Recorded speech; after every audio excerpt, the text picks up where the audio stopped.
আপনভুবন বনসাইয়ে আপনাদের স্বাগতম। আপনারা দেখছেন আপনভুবন বনসাই ইউটিউব চ্যানেল।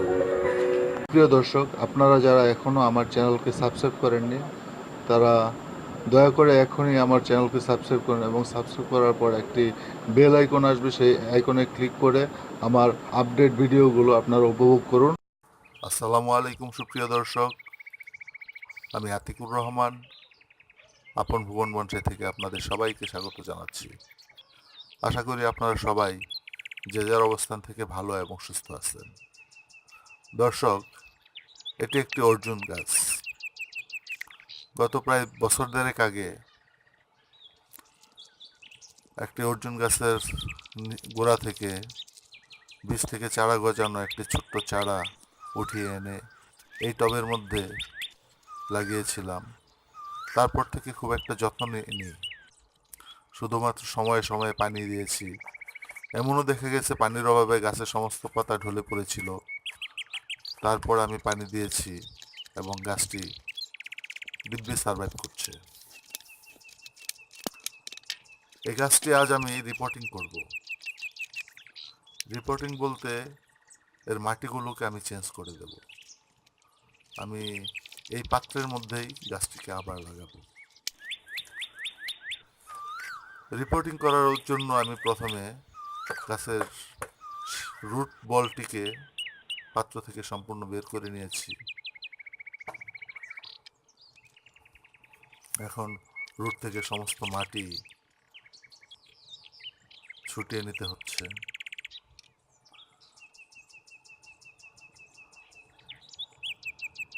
মাটিগুলোকে সুন্দরভাবে রুট থেকে সমস্ত ছুটিয়ে নিয়েছি।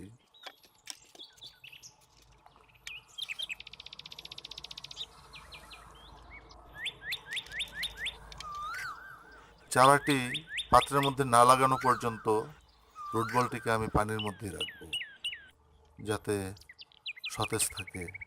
এবং এই ফাঁকে আমি ডিফোলিয়েট করে ওয়ারিং করে দেব।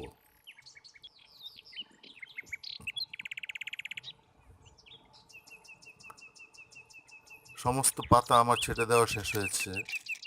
এখন আমি একটি বনসাই শেপ দেওয়ার চেষ্টা করব, যেহেতু উদ্দেশ্য আমার বনসাই তৈরি করা। আর বনসাইয়ের স্টাইলের কোনো শেষ নেই। গাছের যত বয়স হোক না কেন, যে কোনো সময় রূপ পরিবর্তন করা যায়।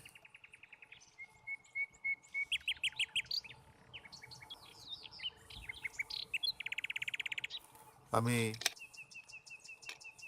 কপার ওয়্যার ব্যবহার করছি এই ক্ষেত্রে, মোটর বাইন্ডিং ওয়্যার।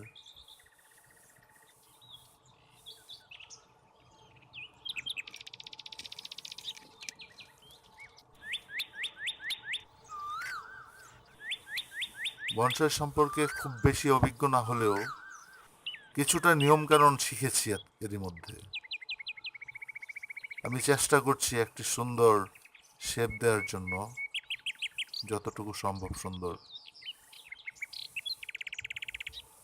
আজ একরকম শেপ দিচ্ছি, হয়তো বা কয়েকদিন পর শেপটিকে চেঞ্জ করতেও পারি।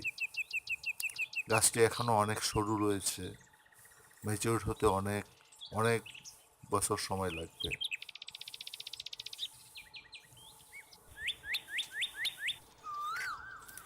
দেখি কিরকম স্টাইল দিতে পারি।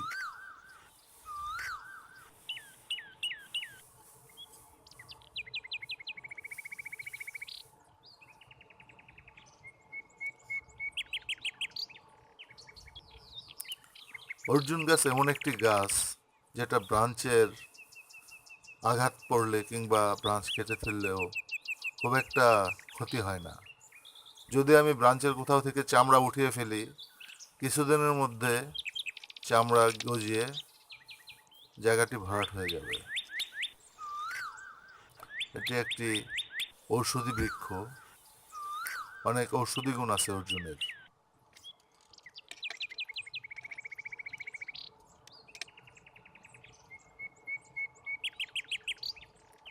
অপেক্ষাকৃত সরু ওয়্যার দিয়ে আমি সরু ব্রাঞ্চগুলোকে ওয়্যারিং করে দিচ্ছি।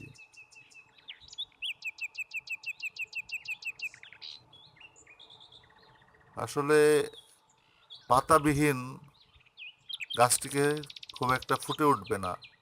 যখন নতুন পাতাগুলো গজাবে, নতুন নতুন ব্রাঞ্চ গজাবে, তখন আমি এটাকে টেক কেয়ার করতে পারবো ভালো এবং শেপ দিতে পারবো।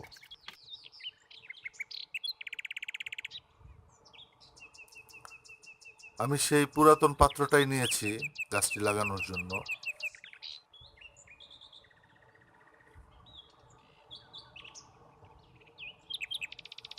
ড্রেনেজ হোলগুলোকে ক্লিয়ার করে নিচ্ছি, যদিও সেখানে আগে থেকে নেট দেওয়া আছে এবং জ্যাম হয়নি।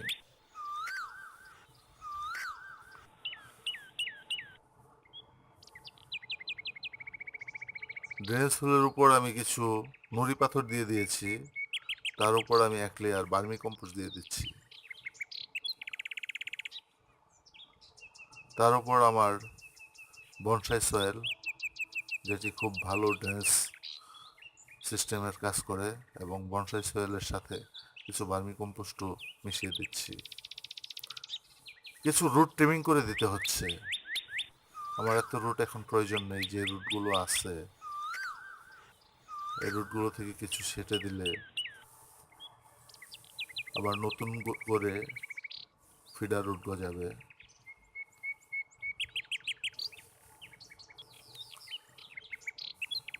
গাছটিকে বসিয়ে শিকড়ের উপর মাটি চাপা দিয়ে দিচ্ছি, যাতে গাছটি ভালোভাবে দাঁড়িয়ে থাকতে পারে, এবং কিছু বার্মি কম্পোস্টও মিশিয়ে দিচ্ছি বাড়তি পুষ্টি হিসেবে।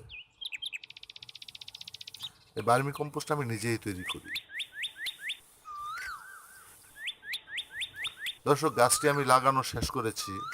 এখন আমি গাছটিকে পানি দিয়ে সার্ভাইভ করার জন্য একটি স্থানে রেখে দেব।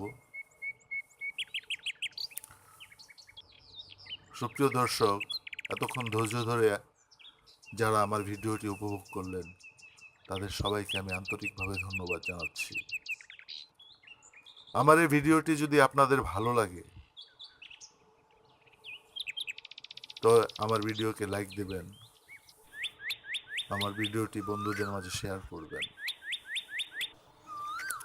এখন পর্যন্ত যারা আমার চ্যানেলটিকে সাবস্ক্রাইব করেননি,